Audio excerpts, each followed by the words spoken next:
बिस्मिल्लाहिर्रहमानिर्रहीम। अस्सलाम वालेकुम नाज़रीन, आप यूट्यूब चैनल देख रहे हैं। मैं इमरान खान हूँ। ये बहुत इंपॉर्टेंट वीलॉग है क्योंकि सुप्रीम कोर्ट ऑफ पाकिस्तान ने अपना फ़ैसला महफूज कर दिया है। शायद जिस वक्त आप देख रहे हो उस वक्त फ़ैसला आ गया हो या आने वाला हो, लेकिन कुछ सवालात ऐसे हैं जो हमेशा रहेंगे। उनमें से एक बड़ा सवाल ये है कि स्पीकर कौमी असम्बली ने, डिप्टी स्पीकर थे उस दिन कासिम सूरी, उन्होंने जो तहरीक-ए-अदम एतमाद के ऊपर वोटिंग होने जा रही थी उसके ऊपर अपनी रूलिंग देकर उसको गलत करार दे दिया और उसको फारिग कर दिया। वो किस बुनियाद पर किया था? सबसे बड़ा सवाल ये है, यानी डिप्टी स्पीकर ने ऐसा क्या देखा जिसकी बुनियाद के ऊपर उनको ये लगा कि जनाब मुझे ये रूलिंग देनी चाहिए और अदम एतमाद पे वोटिंग नहीं होनी चाहिए। वो जो चीज़ डिप्टी स्पीकर ने देखी वो अदालत को ज़रूर देखनी चाहिए थी। मेरे नुक्ता नज़र में भी गवर्नमेंट भी यही बात कर रही है कि इन कैमरा सेशन कर लें, आप लोगों को बाहर निकाल दें। हम जजेस को वो सबूत और वो चीज़ें दिखाना चाहते हैं जिनकी मौजूदगी में डिप्टी स्पीकर ने ये फ़ैसला किया। अब वहाँ कुछ सवालात हैं जो मैं आपके सामने रख देता हूँ। ये सवालात ज़रूर उठाए जाने चाहिए और ये सवालात होने चाहिए। बज़ाहिर ऐसा लगता है कि सुप्रीम कोर्ट ने तय कर लिया है कि डिप्टी स्पीकर की रूलिंग गलत थी, लेकिन ये देखे बगैर तय कर लिया है कि उसने वो रूलिंग दी क्यों। यानी आप ये कहें कि एक आदमी ने गोली चलाई और उस गोली से एक आदमी मर गया। अब अगर वो आदमी ये कह रहा है कि मैंने सेल्फ डिफेंस में गोली चलाई, ये मेरे ऊपर गोलियां चला रहा था, ये हालात इस तरह के थे, तो आपको वो हालात देखने होते हैं ये फैसला करने से पहले। एक आदमी ने मुक्का मारा और दूसरे आदमी को लग गया, अब यहां पे आप फैसला नहीं कर सकते। आपको देखना पड़ेगा कि जो दूसरा आदमी जिसको मुक्का लगा है उसने पहले क्या मारा था। आपको वो हालात और सारी चीज़ें देखनी पड़ती हैं। ये बुनियादी चीज़ कभी भी कानून मिस नहीं कर सकता। अब मैं आपको बताता हूं कि वो क्या है जो मिस किया गया आज इस सारी सूरत हाल के अंदर। नंबर एक, तो बार बार हुकूमत कह रही है कि इसको देखिए, जिसको देखकर डिप्टी स्पीकर ने कहा कि मैं ये रूलिंग दे रहा हूं। आप रूलिंग को गैर आईनी गैर कानूनी करार दे रहे हैं, लेकिन उसने ये कदम उठाया क्यों, वो डॉक्यूमेंट तो देख लें आप। अब वो जो डॉक्यूमेंट है वो अदालत ने देखा नहीं और फैसला अपना तहरीर कर दिया जो अब सुनाया गया। अब इसमें जो है वो चंद चीज़ें जो हैं वो सवालात हैं जो ज़रूर पूछे जाने चाहिए थे और देखे जाने चाहिए थे। नंबर एक, कि क्या अमेरिकी ऑफिशियल्स ने पाकिस्तानी ऑफिशियल से बातचीत की या नहीं की, यानी उनको बुलवाकर उनसे बातचीत की। डोनाल्ड लू ने बुलवाया या नहीं बुलवाया सद मजीद को और उनके साथियों को, बातचीत हुई या नहीं हुई, पहला सवाल। दूसरा, वो बातचीत रिकॉर्ड की गई या नहीं की गई, यानी उसका एक प्रॉपर लीगल प्रोसीजर है कि दोनों तरफ के लोग उसको लिखते हैं, रिकॉर्ड करते हैं और आपस में शेयर करते हैं। तीसरा सवाल ये है कि वो जो बातचीत रिकॉर्ड की गई वो पाकिस्तान में आई या नहीं आई। चौथा सवाल ये है कि वो बातचीत पाकिस्तान में किस किस के दफ्तर में मौसूल हुई और क्या उस बातचीत को तब्दील किया गया। ये है जी छठा सवाल। अगला पांचवा सवाल, और अगला सवाल ये है छठा, कि इस बातचीत में किन अल्फाज का इस्तेमाल किया गया और क्या अहकामात दिए गए। ये भी देखना चाहिए था अदालत को कि अहकामात क्या दिए गए। उसमें पाकिस्तान को हुक्म दिया गया कि तहरीक-ए-अदम एतमाद के ज़रिए से इमरान खान की हुकूमत को हटा दें, और अगर आप इमरान खान की हुकूमत को हटा देंगे तो आपकी गलतियां माफ़, अगर आप नहीं हटाएंगे तो फिर आपको इसका खमियाजा भुगतना पड़ेगा। और हम आपके साथ ताल्लुकात को जोड़ रहे हैं तहरीक-ए-अदम एतमाद की कामयाबी के साथ। सातवां जो उसके अंदर सवाल उठाया जाना चाहिए वो ये है कि इस लेटर को पाकिस्तान के किन बड़े फोरम्स के ऊपर उठाया गया। नंबर एक, इस लेटर को ले जाया गया कैबिनेट के अंदर, स्पेशल कैबिनेट की एक मीटिंग हुई, उसके मिनट्स मौजूद हैं, वहाँ ले जाया गया। उसके बाद इसको नेशनल सिक्योरिटी कमेटी में ले जाया गया, नेशनल सिक्योरिटी कमेटी के मिनट्स भी मौजूद हैं और उन्होंने स्पेशल कैबिनेट कमेटी जो थी, जो स्पेशल कैबिनेट मीटिंग हुई थी, उसके मिनट्स को इंडोर्स भी किया है। बाकायदा अपने एलामियों में लिखा है कि स्पेशल कैबिनेट मीटिंग के अंदर जो कुछ भी कहा गया, जो चार बड़े फैसले वहाँ पे हुए थे, उसको नेशनल सिक्योरिटी कमेटी जो है वो इंडोर्स करती है। फिर एक और कि जो आठवां नुक्ता है वो ये है कि क्या मजम्मत की गई इसकी। बिल्कुल की गई। पाकिस्तान के अंदर भी मजम्मत की गई उस मुल्क की, और उस मुल्क के अंदर भी अमेरिका के अंदर मजम्मत की गई, डिमार्च जारी किए गए। ये किया गया, बिल्कुल किया गया। और नौवां नुक्ता यह है कि क्या ऑफिशियली इसका जवाब दिया गया। बिल्कुल पाकिस्तान ने इसका ऑफिशियली जवाब दिया है, ऑफिशियल मजम्मत की है डिमार्च के जरिए से। 10वां नुक्ता यह है कि नेशनल सिक्योरिटी कमेटी ने इसे बैरूनी मुदाखलत करार दिया या नहीं दिया। यह बहुत अहम है। उसके अंदर तीसरे पैराग्राफ में बाकायदा लिखा हुआ है, the committee expressed grave concern at the communication terming the language used by the foreign official as undiplomatic. The committee concluded that the communication amount to blatant interference in the internal affairs of Pakistan by the country in question, which was unacceptable under any circumstances. तीसरा paragraph साफ कह रहा है कि इसकी ज़बान जो है वो अनडिप्लोमेटिक है, इसकी ज़बान गैर सफारती है। फिर उसके अंदर वो कह रहे हैं कि इस नतीजे पर पहुंचे हैं कि ये पाकिस्तान के अंदर एक बदतरीन मुदाखलत है, पाकिस्तान के अंदरूनी मामले के अंदर, इंटरनल अफेयर्स के अंदर, और किसी भी सूरत हाल में इसको बर्दाश्त नहीं किया जाएगा। ये बाकायदा इसको मुदाखलत करार दिया है, बैरूनी मुदाखलत करार दिया है पाकिस्तान के अंदरूनी मामलात के अंदर नेशनल सिक्योरिटी कमेटी ने। अब आ जाए 11वां नुक्ता।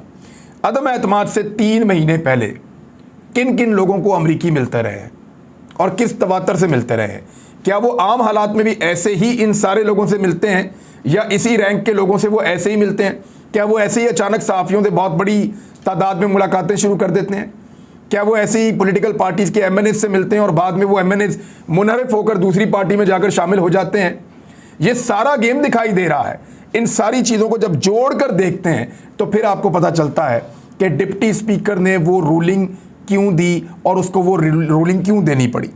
अब इस मामले के अंदर तो आप देख लें कि कोई देखा ही नहीं गया सुप्रीम कोर्ट ऑफ पाकिस्तान में। अब गवर्नमेंट ऑफ पाकिस्तान ये कह रही है कि अगर इस मामले को नहीं देखा जाता, जो इंतहाई संगीन नौइयत का मामला है। अच्छा, कुछ लोग ये कह रहे हैं कि नेशनल सिक्योरिटी कमेटी ने कहाँ लिखा है कि साजिश हुई है। नेशनल सिक्योरिटी कमेटी की मीटिंग साजिश के ऊपर नहीं हो रही थी, वो इस मामले के ऊपर नहीं हो रही थी कि मौलाना फजलुर रहमान ने, जरदारी ने और नवाज शरीफ ने और बिलावल भुट्टो ने या मरियम नवाज ने या शहबाज शरीफ ने, इन लोगों ने मिलकर जाकर जो बाइडन के साथ क्या खिचड़ी पकाई और पाकिस्तान के अंदर क्या साजिश की। नेशनल सिक्योरिटी कमेटी की मीटिंग इस पर नहीं हुई। नेशनल सिक्योरिटी कमेटी की मीटिंग इस बात पे हुई कि आया एक गैर मुल्क अमेरिका पाकिस्तान के अंदर इतनी बड़ी मुदाखलत कर सकता है और इस तरह की ज़ुबान इस्तेमाल कर सकता है। तो उन्होंने कहा कि ये ज़बान भी गलत है, ये मुदाखलत भी गलत है, इसकी हम मजम्मत भी करते हैं और इसको किसी सूरत बर्दाश्त भी नहीं करेंगे। और फिर इसके ऊपर उन्होंने डिमार्च भी जारी किए, एहतजाज किया, मुरासला जारी किया बाकायदा ऑफिशियली, अमेरिका में भी और पाकिस्तान में भी। तो मामला बड़ा क्लियर है कि ये किसी साजिश को अगर ढूंढना है तो फिर पाकिस्तान के अंदर इंक्वायरी की जाए, जुडिशल कमीशन बनना चाहिए, इसके ऊपर फर्दर इंक्वायरी होनी चाहिए ताकि पता चले कि कौन से गद्दार हैं जो बैरून मुल्क साजिश करते हैं और अमेरिकन के साथ मिलकर पाकिस्तान में हुकूमत गिराने की, अपनी हुकूमत बनाने की और एक आदमी को पॉलिटिक्स से हमेशा के लिए दूर कर देने की साजिश कर रहे होते हैं। अब पब्लिक इमरान खान के साथ खड़ी है और इलेक्शन में कोई जाना नहीं चाहता। यानी शहबाज शरीफ साहब ने साफ कहा अदालत में कि मैं इस धब्बे के साथ इलेक्शन में कैसे जाऊं, हम पर गद्दारी का इल्ज़ाम लग गया है, तो करवा लेना इंक्वायरी, चीज़ें क्लियर कर दें। वहाँ पे फौजी सरबराह और सारे बैठे हुए थे, उन्होंने मुश्तरका एलामिया जारी किया है और उसके अंदर वो कह रहे हैं कि पाकिस्तान के अंदर बैरूनी मुदाखलत हो रही है। अब बैरूनी मुदाखलत ये तो नहीं हो रही कि वो चाह रहे हैं कि पाकिस्तान में जो है वो झंडे का रंग तब्दील कर दें खुदा ना खास्ता, या बैरूनी मुदाखलत ये तो नहीं हो रही कि वो ये पाकिस्तान में कह रहे हैं कि जी अफगानिस्तान के मामलात में आप ये करें और ये ना करें। ये मुदाखलत तो नहीं हो रही पाकिस्तान के अंदर कि जनाब आप डॉलर की कीमत बढ़ाएं या कम करें। ये मुदाखलत तो नहीं हो रही पाकिस्तान के अंदर कि आप चीज़ों की कीमतों को ज़्यादा करें या कम करें। मुदाखलत पाकिस्तान में हो रही है रिजीम चेंज की। यानी उन्होंने कहा कि बाहर से मुदाखलत हो रही है, मुदाखलत पेपर पे लिखा हुआ है कि रिजीम चेंज कर दो, पाकिस्तान के अंदर हुकूमत तब्दील कर दो, रिजीम चेंज कर दो। तो यही वो मुदाखलत है जो अमेरिका ने पाकिस्तान में की है और उसको नाकाम बनाने के लिए इमरान खान साहब ने फिलहाल जो है वो उनके साथियों ने, उनके डिप्टी स्पीकर ने ये फैसला किया कि ये बैरूनी साजिश है, लिहाजा उन्होंने उड़ा दिया। अब अदालत उस बैरूनी साजिश का जायजा लिए बगैर जिसकी बुनियाद पर डिप्टी स्पीकर ने रूलिंग दी, सिर्फ रूलिंग के खिलाफ अगर फैसला देगी तो ये एक बड़ा सवाल पैदा हो जाएगा। देखते हैं कि इलेक्शन कब तक होते हैं, लेकिन इलेक्शन कमीशन ऑफ पाकिस्तान भी आपको पता है कि पहले दिन से एक साइड लिए हुए है, अपोजिशन के साथ खड़ा है। एक पॉलिटिकल पार्टी से उनको इतना फ़ायदा नहीं मिल सकता जितना बहुत सारी और तमाम पॉलिटिकल पार्टी से दोस्ती बनाकर उनको फ़ायदा मिल सकता है। पुराने इलेक्टोरल सिस्टम के अंदर इलेक्शन कमीशन ऑफ पाकिस्तान की दिहाड़ियाँ होती थी और इलेक्शन कमीशन ऑफ पाकिस्तान ने जिस किस्म की पाकिस्तान में 2 नंबरियाँ की हैं और जिस किस्म के पाकिस्तान में इन्होंने हरकतें की हैं, ये सारी दुनिया के सामने है। बल्कि वो एक पॉलिटिकल पार्टी बनकर सामने आ जाते हैं इमरान खान के। तो इस मरहले पे उन्होंने भी जवाब लिखा है, यानी इमरान खान साहब ने जवाब लिखा और ये बताया सदर मुमलिकत को कि उन्होंने 4 लोग अपॉइंट कर दिए हैं निगरान हुकूमत बनाने के लिए, जो मुशावरत होनी है उसमें। एक असद उमर हैं, एक परवेज़ खटक हैं, एक शफकत महमूद हैं और एक शीरी मज़ारी हैं। एक खातून की नुमाइंदगी भी उन्होंने बीच में की है। तो ये 4 लोग उन्होंने दे दिए हुकूमत ने कि जनाब ये अपोजिशन के 4 लोगों के साथ बैठेंगे और बैठ कर डिस्कशन करेंगे कि आइंदा निगरान हुकूमत किस तरह की बनानी है। दूसरी जानिब इलेक्शन कमीशन ऑफ पाकिस्तान ने भी खत का जवाब दिया सदर पाकिस्तान को। उन्होंने ये कहा कि हम अक्टूबर से पहले इलेक्शन ही नहीं करवा सकते, हमें 6 महीने और दे दें क्योंकि हमने हल्का बंदियां कर दी है। ये इलेक्शन याद रखिएगा, अगर अपोजिशन को सूट कर रहे होंगे तो 1 महीने के अंदर election commission of Pakistan election करवा देगा। बहुत तेजी से काम करेंगे, बड़ी मेहनत करेंगे, दिन रात एक करेंगे, हल्का बंदियां करेंगे, जैसा भी होगा कर करा के फटाफट इलेक्शन करवा लेंगे। लेकिन इलेक्शन कमीशन ऑफ पाकिस्तान ने कहा कि 6 महीने तक हम, अब ये भी तो आइन की खिलाफ वर्जी है ना। अब यहां पे कोई नहीं बोलेगा कि यह आइन की खिलाफ वर्जी है या इलेक्शन कमीशन ऑफ पाकिस्तान आइन तोड़ रहा है। 90 दिन के अंदर जब भी कभी असेंबलियां तहलील हों तो इलेक्शन कमीशन ऑफ पाकिस्तान का काम है कि 90 दिन के अंदर अंदर इंतखाबात करवाए। और 90 दिन का टाइम इसलिए रखा गया है कि अगर कोई चीज पेंडिंग है, मिसाल के तौर पे हल्का बंदियां या कुछ और, तो वो सारा कुछ निपटा के इलेक्शन कमीशन ऑफ पाकिस्तान 90 दिन के अंदर अंदर इंतखाबात करवा दे। ये है वो चीज जो उनको करनी है हर हाल में आईने पाकिस्तान के मुताबिक। लेकिन डिप्टी स्पीकर की रूलिंग आइन के खिलाफ करार दी जा रही है। वहां सारे रोला डाल रहे हैं। इलेक्शन कमीशन आइन की खिलाफ वर्जी कर रहा है कि 90 दिन में नहीं, हम इलेक्शन करवाना चाहते हैं 180 दिन में। हम 6 महीने हमें चाहिए, हम अक्टूबर में जाके इलेक्शन करवाएंगे। और अक्टूबर में इलेक्शन इसलिए करवाएंगे ताकि तब तक ये सारा का सारा माहौल जो है वो बन जाए और केयर टेकर गवर्नमेंट से दबाव डाल के अपनी मर्जी के काम ले लिए जाएं। इस सूरत हाल में जो है वो इलेक्शन कमीशन अगर अक्टूबर तक ले जाता है इलेक्शन को तो इमरान खान साहब नहीं मानेंगे। और अगर इमरान खान साहब को कोई सख्त फैसले के नतीजे में दोबारा फैसला करना पड़ता है तो वो फिर करेंगे। वो हर हाल में इस वक्त अपोजिशन को इलेक्शन की तरफ ले जाना चाहते हैं। वो चाहते हैं कि अमरीकी साजिश के मुताबिक शहबाज शरीफ साहब अचकन ना पहने, क्योंकि अमेरिकन ये चाहते हैं कि शहबाज शरीफ साहब अचकन पहने और शहबाज शरीफ साहब ये चाहते हैं कि वो अचकन पहनते ही फौरी तौर पे ओवरसीज़ पाकिस्तानियों से जो 90 लाख से ज़्यादा वोटर्स हैं उनसे वोट का हक वापस ले लें। वो 90 लाख वोटर से वोट का हक वापस लेना चाहते हैं। इलेक्ट्रॉनिक वोटिंग मशीन्स को ख़त्म करके पुराना रवायती इलेक्टोरल सिस्टम लाना चाहते हैं जिसके अंदर धांधली के बड़े इम्कानात हैं। 20 से 30 हज़ार वोट अपने घर से एक MNA लेकर निकलता है और फिर वो बड़े आराम से बाकी वोट लेकर इलेक्शन जीत जाता है। तो वो उस सूरत हाल को वापस लाना चाहते हैं शहबाज शरीफ साहब और उनकी हमायती अचकन पहनने के बाद। उनका कोई नुक्ता नज़र ये नहीं है कि वो डॉलर को कंट्रोल करेंगे, महंगाई को कंट्रोल करेंगे, आम आदमी के लिए बेहतरी करेंगे, स्टेट बैंक को वापस लेकर आएंगे या IMF की शराइ से कुछ भी नहीं। They are going to do nothing सवाए उनको, और उन्होंने अदालत में कह भी दिया कि हमें प्रॉब्लम है इलेक्टोरल रिफॉर्म्स के मामले से। अब मेरे ख्याल में अगर इसके ऊपर कोई डिस्कशन होती है या अपोजिशन और हुकूमत मिलकर बैठते हैं और किसी बुनियादी नुक्ते पर पहुंचने की कोशिश करते हैं तो सबसे बेहतर तो ये होगा कि ओवरसीज़ पाकिस्तानियों के वोट का हक हर हाल में मौजूद रहे। यानी ओवरसीज़ पाकिस्तानियों को वोट डालने का हक मिले, चाहे इलेक्ट्रॉनिक वोटिंग मशीन से इमरान खान साहब को हाथ धोना पड़े। यानी इलेक्ट्रॉनिक वोटिंग मशीन के बगैर आपको ज़्यादा विजिलेंट होना पड़ता है, आपको ज़्यादा बेहतर ट्रेनिंग के साथ पढ़े लिखे लोगों को समझदारी के साथ जाकर इलेक्शन लड़ना पड़ता है। आपको आंखें खुली रखनी पड़ती हैं, आपको प्रॉपर गिनती करनी पड़ती है और इलेक्शन का रिजल्ट लेकर उठना पड़ता है। यानी वो बड़ा मेहनत वाला काम है।